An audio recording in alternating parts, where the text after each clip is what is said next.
Beralih ke informasi lainnya, pemirsa, kasus madu palsu yang sudah diedarkan hampir 1 tahun masih disidik Polda Banten. Pabrik pengolahan yang ada di Joglo, Jakarta Barat juga telah diberi garis polisi. Lantas bagaimana hasil sementara penyidikannya, kami telah tersambung dengan Direktur Krimsus Polda Banten, Kombes Pol Nunung Syaifuddin. Selamat pagi, Pak. Selamat pagi, Mbak Maria. Baik, Pak Nunung, kasus ini sungguh membuat masyarakat cemas tentunya dan warga berharap supaya polisi bisa mengungkap madu palsu ini secara tuntas. Mungkin bisa Anda sampaikan kepada masyarakat seperti apa hasil penyidikan hingga saat ini, Pak?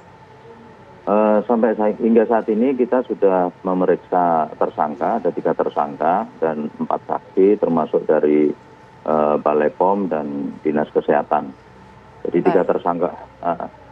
Baik, dari 3 tersangka tersebut mungkin boleh dijabarkan seperti apa peran masing-masing tersangka ini, Pak? Untuk tersangka AS, dia berperan sebagai kurir yang menyebarkan madu olahan yang diduga palsu, kemudian TM sebagai peraciknya dan MS sebagai pemilik perusahaannya. Baik, mungkin motif utama dari para tersangka ini melakukan produksi madu palsu, apa keterangannya, Pak? Motifnya adalah memanfaatkan situasi pandemi ini di mana konsumen untuk madu palsu ini meningkat. Kedua adalah mencari keuntungan. Baik, apakah polisi sudah mendeteksi sudah berapa lama madu ini beredar di tengah masyarakat dan seperti apa juga keuntungan yang didapatkan oleh para tersangka ini? Jadi untuk pabrik madu palsu ini menurut keterangan tersangka sudah beroperasi hampir 1 tahun. Sementara omset yang sudah mereka dapat sebanyak 8 miliar selama mereka memproduksi madu palsu ini. Dari bahan-bahan yang digunakan untuk madu palsu ini seberapa bahaya, Pak? Mungkin apakah ada bahan-bahan yang berbahaya yang digunakan untuk produksi? Untuk produksi madu palsu ini sama sekali tidak ada menggunakan bahan madu. Mereka menggunakan bahan yang pertama adalah molase. Molase ini merupakan limbah tetes tebu.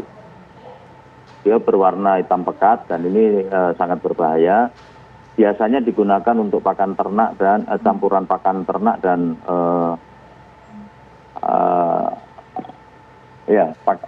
pakan ternak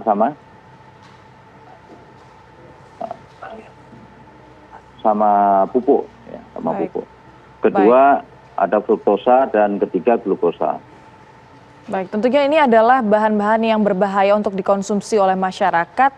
Kemudian apakah yang sudah beredar ini akan ditarik, Pak, dari peredaran?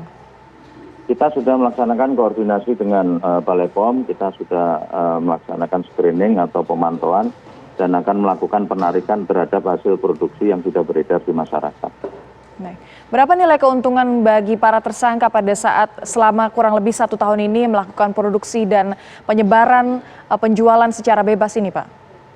Kalau kita hitung dari hasil modal produksi yang hanya 22.000, kemudian dia bisa menjual sampai 200.000 per botol, itu keuntungan selama 1 tahun hampir lebih kurang 8 miliar. Baik. Baik, terima kasih atas keterangan dan informasinya Pak Nunung Syaifuddin. Selamat kembali bertugas.